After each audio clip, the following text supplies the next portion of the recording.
I know you guys have seen this story before, but I think it's important to put this thing into context that's very easily understood by you guys, so you can share this.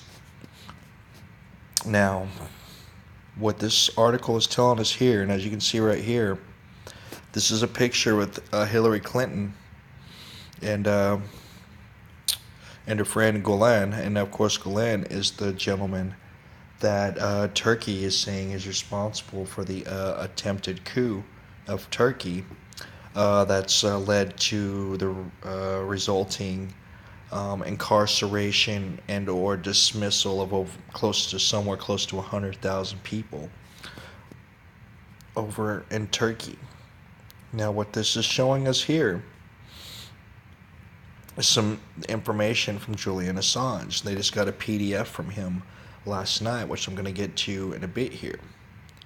And the file from Congress reveals that there's strong ties between Hillary Clinton and high members of the Islamic cleric in Turkey. And as you can see right here, Hillary Clinton is a big supporter of Sharia law and the subjugation of women. Now let's talking about the coup that happened, and let's talking about how they've been asking for Gulen to be extradited from his home there in Pennsylvania over to Turkey. Because that's right, because even though he's on every terrorist watch list in America, he's been living in Pennsylvania, protected by the U.S. government for years. Okay? Now, now,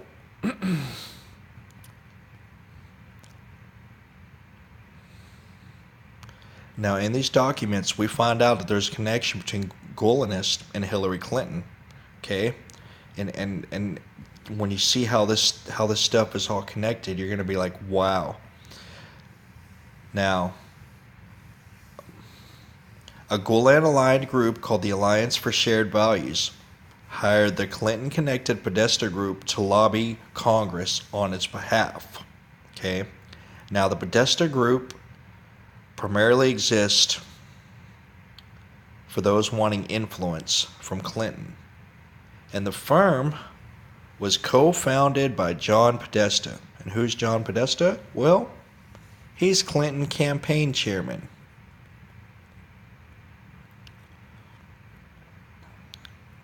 In 2011, the New York Times conducted an investigation and proved that the Golans were given work visas by the State Department, i.e. Hillary Clinton, and they were teaching at the Turkish schools in the U.S., and the teachers were forced to give all of their salaries to the Gulen movement.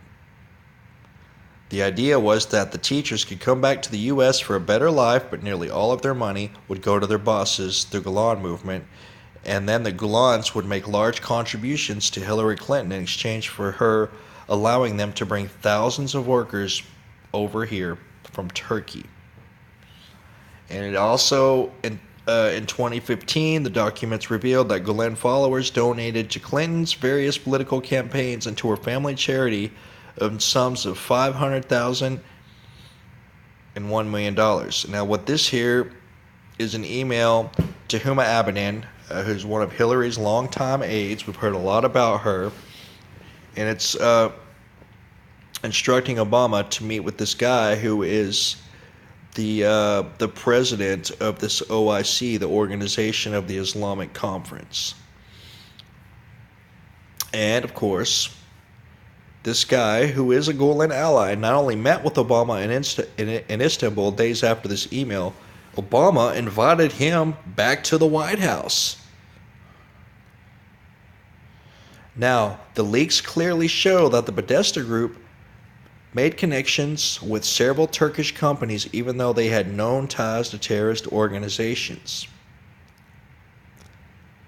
The leaked documents show that the Clintons took millions in donations in exchange for allowing Turkish schools to be run in the U.S. by terrorist supporters. Right?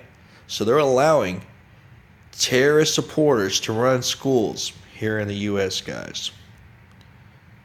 And he also leaked documents proving the Podesta group represented Uranium One, a Russian-controlled uranium company that was approved about 1/5 of our uranium by Hillary Clinton. And she received $145 million to her foundation in return. And I just want to point out, because a lot of people have varying views about this standoff that happened in Oregon, and a lot of it's been brushed under the rug. But all of these guys have been making deals so they don't spend the rest of their life in prison. And most of the main guys involved in this thing are fighting this thing. They're going to trial.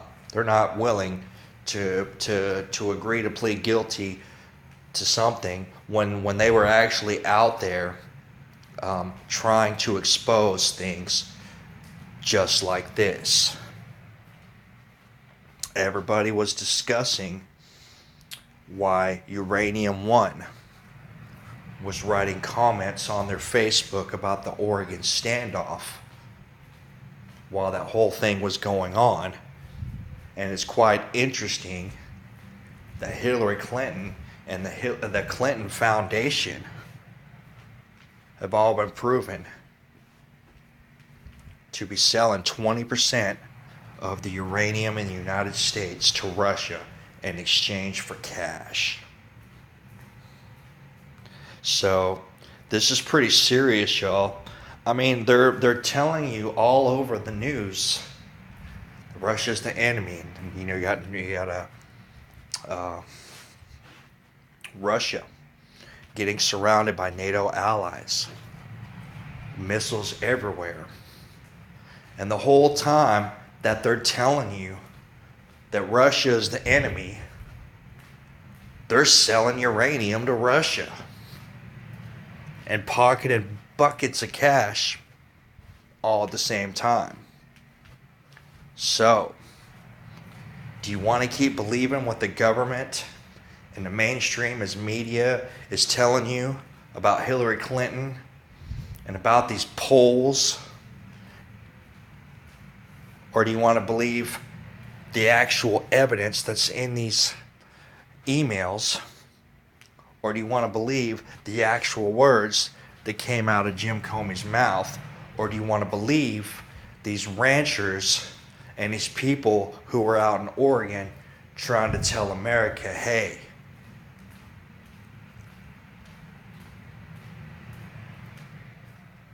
we got a big problem.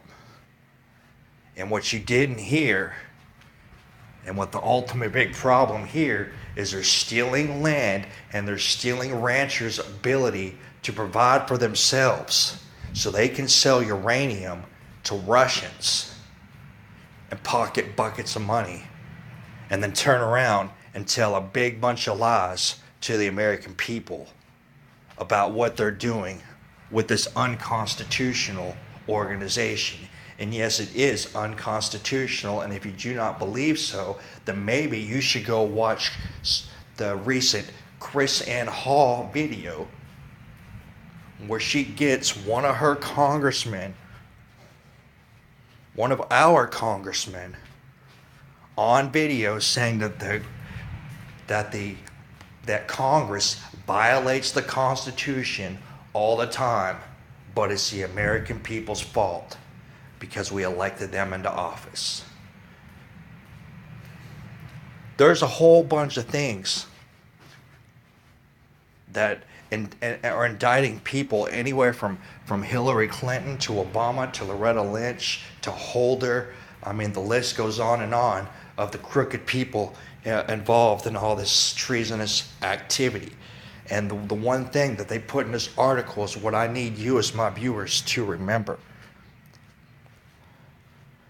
This story cannot gain enough traction unless thousands and thousands of patriots like yourself share this message.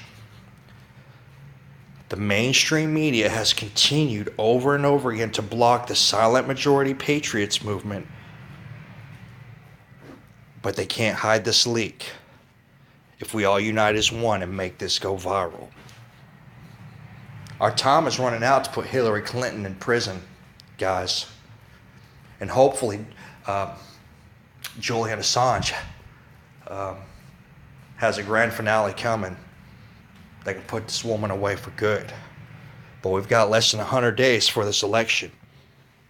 And we have to spread this. And we have to spread this. And we have to spread this before it's too late.